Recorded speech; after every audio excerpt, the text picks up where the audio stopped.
A lot of people ask us, how does work-life balance really compare between a startup versus MNC? Hey, this is not about hours, it is about damage. Let me start with something uncomfortable. Work-life balance is not about how many hours you work, how late you stay, how many weekends you sacrifice. It's about what kind of damage your work is doing to you. Some jobs damage your body, some damage your mind, some damage you emotionally, some damage your identity, some damage your sense of time.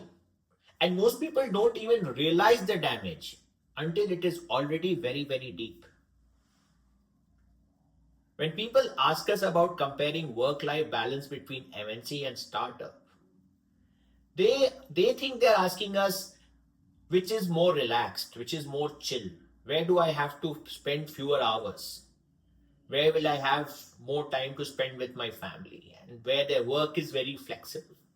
That is a very shallow question. The real question is which type of work gives you more time to recover? Does MNC give you more time to recover, or does startup give you more time to recover? Because if you can't recover, you will eventually burn out. Not today, not this year, but eventually. So the main thing to ask is not about work-life balance, but the question is in which scenario do I get more time to recover?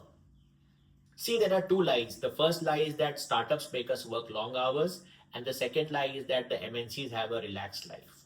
Both of them are lies. Both of them are wrong. What they should be comparing is whether startups is equal to pressure heavy and MNCs is politics.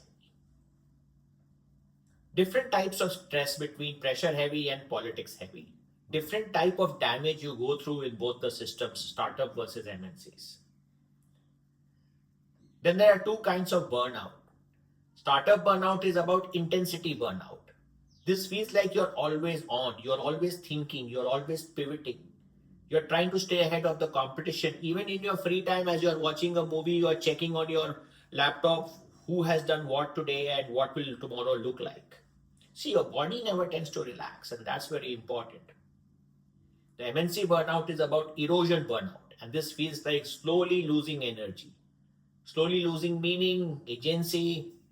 You lose your sharpness, you stop feeling inspired to do the work. You don't collapse as such, but you fade away. Startups, they burn your identity. What startups do is they say that work 14 hours. They say we need you urgently. You're, don't worry about working 18 hours or 21 hours. You will eventually get some reward out of it. This is urgent. You are family. If you don't do it, no one else will. Now, this type of the stuff creates emotional overtime. Even when you are not working, you are thinking. Your brain never switches off. That's identity burnout.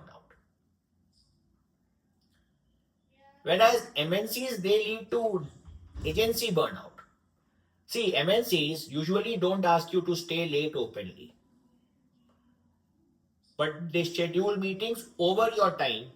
They will add meeting endlessly till 9 o'clock, 10 o'clock, 11 o'clock in the evening, create invisible expectations that you have to be around even if you are getting off from a flight, you need to get onto your phone and log on.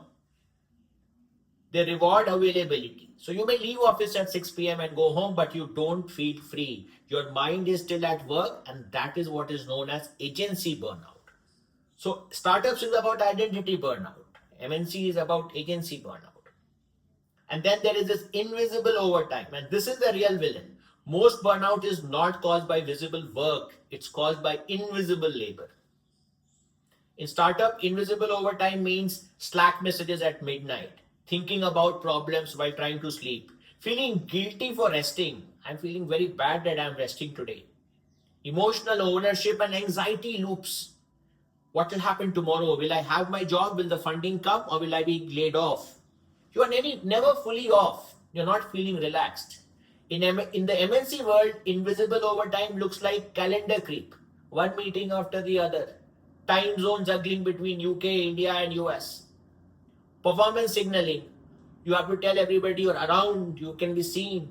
You have to be politically astute, manage your reputation. You are not tired, you are completely drained because you're constantly thinking about how to manage yourself in front of others.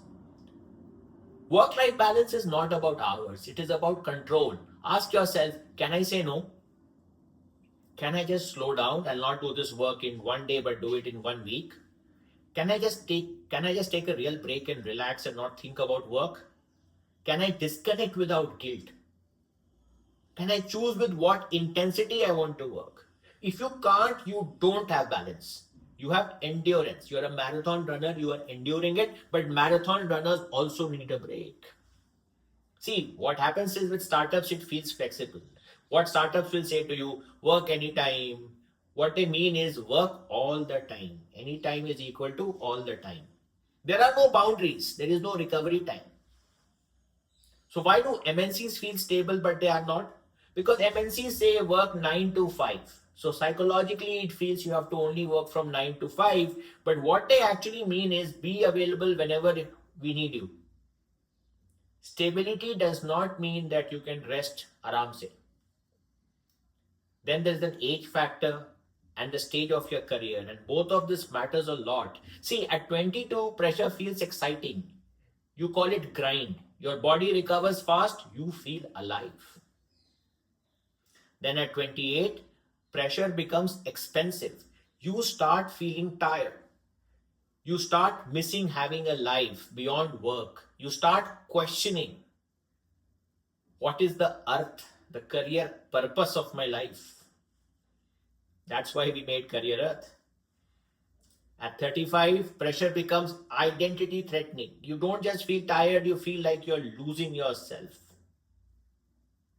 And then you come into the 40s. At 40 plus, pressure becomes health threatening. Your body keeps the score. And you'll hear a lot of people who have all kinds of ailments creeping up on them. Why do people blame themselves? This is the most dangerous part. People don't say this environment is wrong for me. They say, I am weak. I can't do this. Now that is really tragic because it's the environment, not you. Startups lead you to the guilt trap. Startups don't usually force you, they make you feel responsible. They make you feel needed, indispensable. So you work yourself over time, you overwork yourself. You don't stop, you work, work, work. Then you feel guilty for being tired. MNCs have the comparison trap. MNCs don't usually guilt you like startups do, they compare you. You see, people are replying faster to my messages than you do. People are staying later in office till 10:30, 11 doing work. Everyone is visible, but I can't find you. So you perform availability, and that drains you. Burnout is not a time problem, it's a nervous system problem. Some people thrive under chaos, some collapse, some thrive under structure, some suffocate. Neither is weak, they are built differently. And that is very important to understand. Some people will say you should manage your time better. No, you cannot calendar your way out of a toxic environment. You cannot mediate away structural stress. You can't say I will keep doing meditation every day and then the stress will go away. It doesn't work. So a 27-year-old in a startup says to me, I love the work but I can't sleep. A 31-year-old in an MNC told me, I have time but I feel empty. Both of them are burnt out, but burnt out differently. People often romanticize one side. They are not romanticizing the job, they are romanticizing the absence of their current pain by saying that side is better, so the pain will be less there. The truth is, there is no universal work-life balance, there is only fit. So the real question is not which one is more chill, which one is more relaxed, but which one lets me recover fast from the damage that is going to happen in some form or the other. Startups don't just take your time, they take your attention. Multinational companies, MNCs, don't just take your time, they take your agency, your faculty. Both can hurt you, but they hurt differently. And that is why at Career Earth, when people come to us, we don't tell you work harder, we tell you protect your nervous system because no career is worth your health. Remember, health is wealth. If this whole video felt personal, then that's a good thing because that means you're finally listening to your body, not to me. As I often say, clarity hoga to growth hoga to career hoga. I look forward to seeing you at Career Earth.